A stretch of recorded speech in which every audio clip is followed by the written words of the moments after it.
Hey everyone, hope the world is treating you well. Welcome back to my Halo 2 analysis series, and today we're going to be starting the campaign mission breakdowns with the first playable mission, Cairo Station.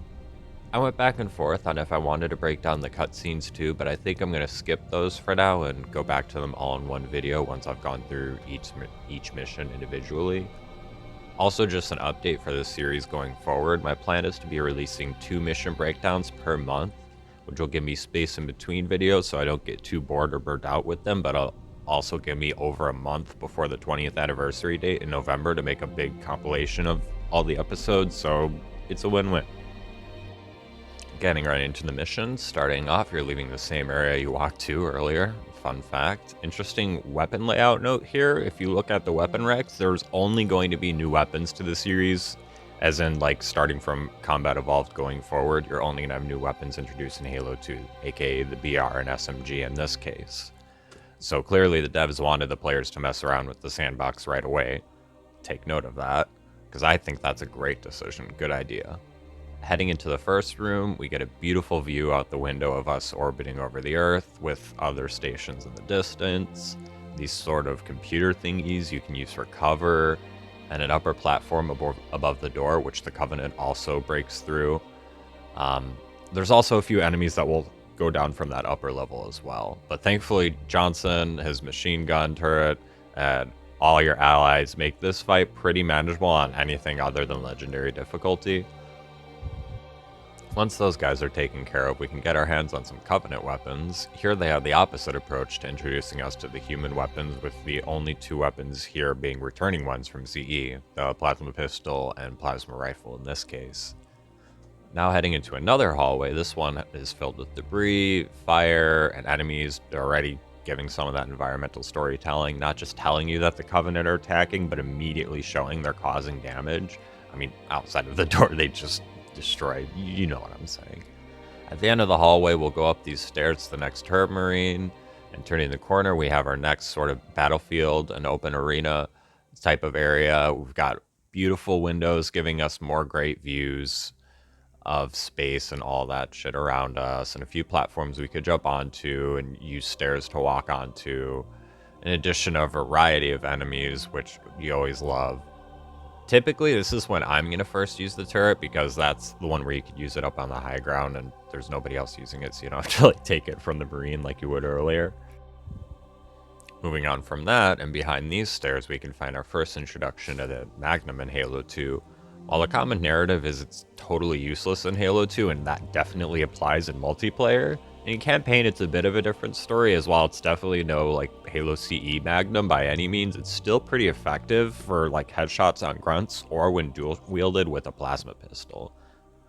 Heading up the stairs, we enter the first of several hangar rooms. This one is being actively boarded by the Covenant craft that are sending waves of enemies into the arena. You can either hop down there yourself and take the fight to them, or stay up high and pick them off.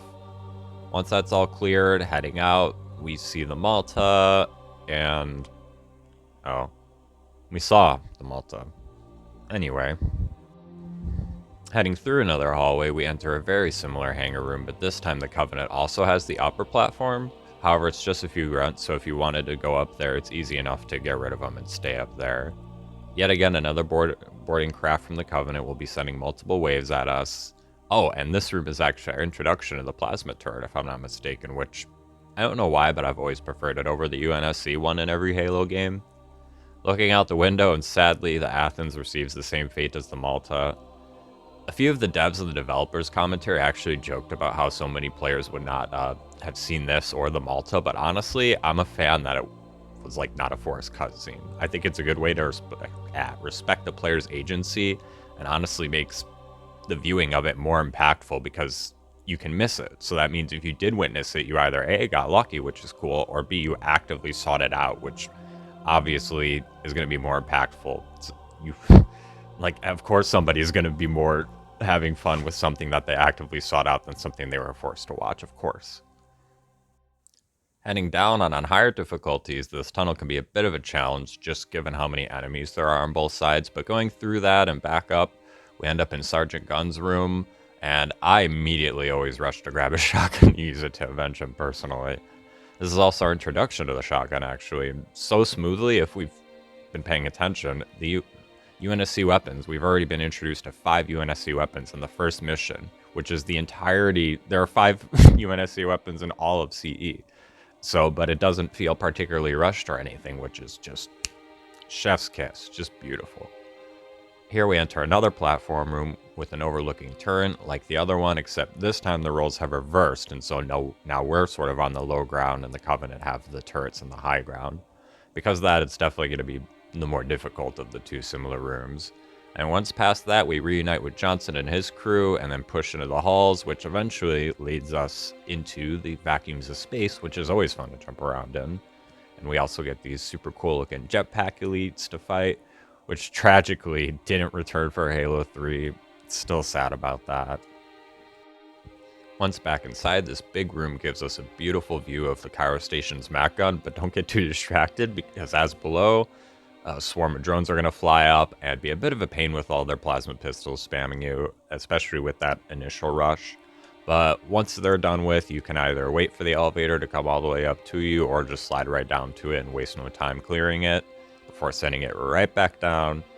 And then, of course, once you're back down there, enter the vacuum of space yet again. And this little section is probably the most difficult area of the whole mission for myself personally, especially for all of these higher difficulties, obviously gets more difficult.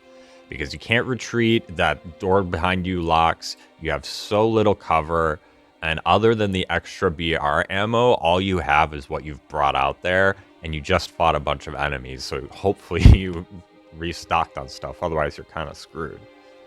And then on higher difficulties, there's also going to be an extra couple jetpack elites that will come from behind the structures once you've beaten these initial 3 and gotten on top of that bridge, which is just always annoying, again, primarily due to lack of cover. Entering the elevator, it sends us down to the final room, which I always love the design of. It looks like a hangar, but totally unique compared to the earlier ones we fought through with all this machinery and moving parts going on. Of course, all the enemies down here are guarding that precious Covenant space pickle. And if you just chuck enough grenades at them, you can use them clustering up to your advantage, completing the introductory level to Halo 2. Which also, funnily enough, leads us into the only piece of cut content related to this level that I specifically wanted to take note of in this video, because as we've known for several years actually now, the end of this mission was going to look very differently in initial writings. You wouldn't destroy the Covenant ship in a cutscene with the space pickle, but rather you'd attach it to a Warthog, and then you would drive through like a Covenant ship. Hence the name of the cut level, Covenant ship. And there's even a tiny bit of cut content related to this idea. Well, we assume it's related to this idea, with the ability to attach a Warthog to a rail that kind of just, unfortunately, just leads into the void of empty space if you put in a few commands. Whilst I'm sad this was cut, as we go through the series, we'll see other cut missions that, in my opinion, are even more frustrating to have had sadly cut due to the infamous Halo 2 crunch. If you want a full breakdown of all that cut content on Cairo Station that I skipped, by the way, which is a lot, I'll link Vengeful Vadam's video on it in the description. That's all for now. Reminder, I do commissions for creative writing in general, so here's my email for that if interested. And yeah, next episode in this series is going to be Outskirts. Have a great day, you lovely people, and take care of yourselves.